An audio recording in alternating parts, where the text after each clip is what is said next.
Ang ikatlong sulat ni Juan. Mula sa matandang pinuno ng iglesia, para kay Gayo na lubos kong minamahal. Mahal kong kaibigan, idinadalangin kong ikaw sana'y nasa mabuting kalagayan at malusog ang katawan tulad ng iyong buhay espiritual. Tuwang-tuwa ako nang dumating ang ilang kapatid at ibalitang ikaw ay tapat sa katotohanan at talagang namumuhay ayon dito. Wala nang higit na makapagpapaligaya sa akin, kundi ang marinig ang balitang namumuhay ayon sa katotohanan ang aking mga anak.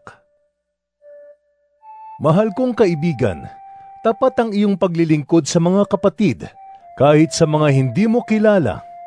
May mga nagbalita sa iglesia rito tungkol sa iyong pag-ibig. Sana'y tulungan mo sila sa kanilang paglalakbay, gaya ng nararapat gawin sa mga lingkod ng Diyos. Sapagkat naglalakbay sila sa pangalan ni Kristo at hindi tumatanggap ng anumang tulong mula sa mga hindi sumasampalataya sa Diyos. Dapat natin silang tulungan upang tayo'y makabahagi sa kanilang gawain para sa katotohanan. Sumulat ako sa iglesia, subalit hindi kami kinilala ni Diotrephes. Ang hangad niya'y siya ang kilalaning pinuno.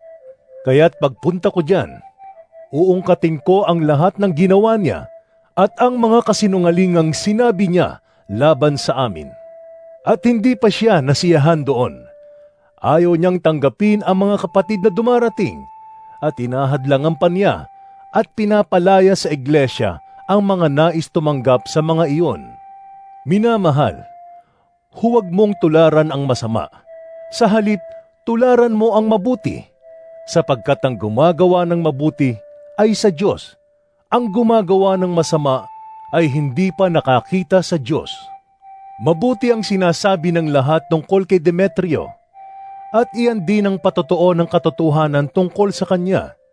Iyan din ang aming patotoo, at alam mong totoo ang sinasabi namin. Marami pa sana akong sasabihin sa iyo, ngunit ayaw ko nang gumamit ng panulat at tinta. Inaasahan kong magkikita tayo at makakapag-usap sa lalong madaling panahon. Sumaiyo nawa ang kapayapaan. Kinukumusta ka ng ating mga kaibigan dito. Isa-isa mong batiin ang lahat ng ating mga kaibigan diyan.